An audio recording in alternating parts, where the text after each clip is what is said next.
Hello and welcome to your tech and business YouTube channel, where we dive deep into the captivating world of sales, marketing, innovation, and just about everything in between. Today we have some breaking news straight from the beer industry. Yes, I'm talking about Bud Light. They're hitting headlines everywhere. America's leading beer brand is still in a bit of a pickle. So they're experiencing a sales slump that's bigger than a hangover on a Monday morning. I mean, a staggering 25% drop in national sales. Now, if you don't know what's led to this disastrous downfall, grab a cold one and let me spill the beans and maybe even a few hops. See, over the past 20 years, Bud Light have delivered highly successful and humorous marketing campaigns.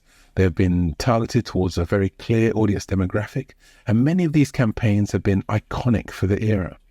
So in 2023, they decided to partner with a prominent trans influencer, Dylan Mulvaney, as a step towards the LGBTQ community.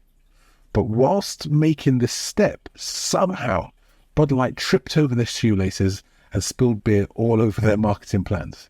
But unhappy with just potentially alienating their customers, the then marketing manager doubled down on a podcast explaining that she was inspired to update the fratty and out-of-touch humor with inclusivity.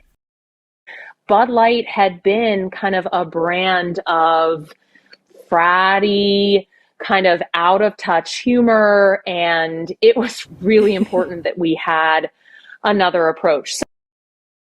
The loyal customer base who bought into this type of humor and historic brand took the statement as a declaration from the company that they're no longer invited to the cookout. The aftermath? A boycott that's spreading faster than a rumor at that very same frat party. En masse, we witnessed the country collectively decide to say, no thanks, Bud Light, we're taking our beer money elsewhere. And now Bud Light are left scratching their heads wondering how they ended up in this pit of misery. I'm sorry, what? Pit of misery! Dilly dilly! Dilly dilly! But hey, let's not dwell on Bud Light's misfortune. Instead, let's crack open the marketing microscope and dissect this case study. See, it was seen that in their rush to be seen with this social media influencer, Bud Light forgot to check in with their loyal customers. They focused on who they could attract, but forgot to consider who they could upset.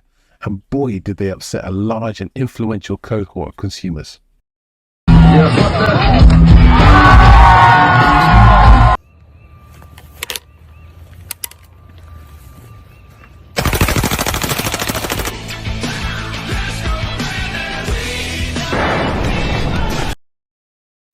See, in today's world, it is very different to previous years. Brands need to navigate through a minefield of social and cultural issues. What's the moral of this boozy tale? I think the moral is that brands need to listen to their customers, embrace their feedback, and respond authentically. You don't want to push your customers off the bar stool. Offer them a refill when they're thirsty for your brand. I think it's important to note that customers aren't just numbers on a spreadsheet. They're people with preferences, opinions, and wallets that speak volumes. In the end, the success or failure of a brand boils down to finding that delicate balance between innovation and staying true to the core values. It's like finding the perfect ratio of hops and malt in a refreshing brew. You don't want to make it too bitter or too sweet. Similarly, brands need to find that sweet spot where they can innovate and adapt while staying true to their loyal customer base. It's massively important for business. Now, as we sit back and we watch this beer brand roller coaster unfold, we can't help but hope that Bud Light learns from their missteps. Right now, they have a chance to write a playbook on how to respond when a business is in crisis.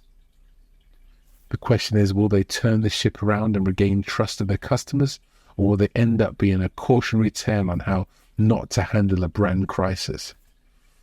Right now, I'm viewing this like a high-stakes game of beer pong, and the ball is in Bud Light's court, and we're all waiting to see what their next move is going to be.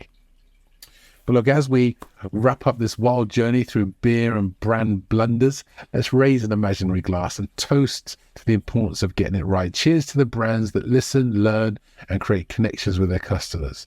Don't forget to smash the like button, subscribe to the channel, share this video with your beer-loving buddies if you think they're going to see value. So until we meet again, may your brand be as refreshing as an ice-cold brew. May your marketing campaigns be met with cheers and not jeers. Remember, folks, the key to success is not in the bottle. It's in the hearts and minds of your beloved customers. So please go out there, raise a glass, let your brand shine brighter than a neon sign at a dive bar. Me, I'll see you next time. My beer aficionados, stay foamy, stay thirsty for knowledge. I'm out.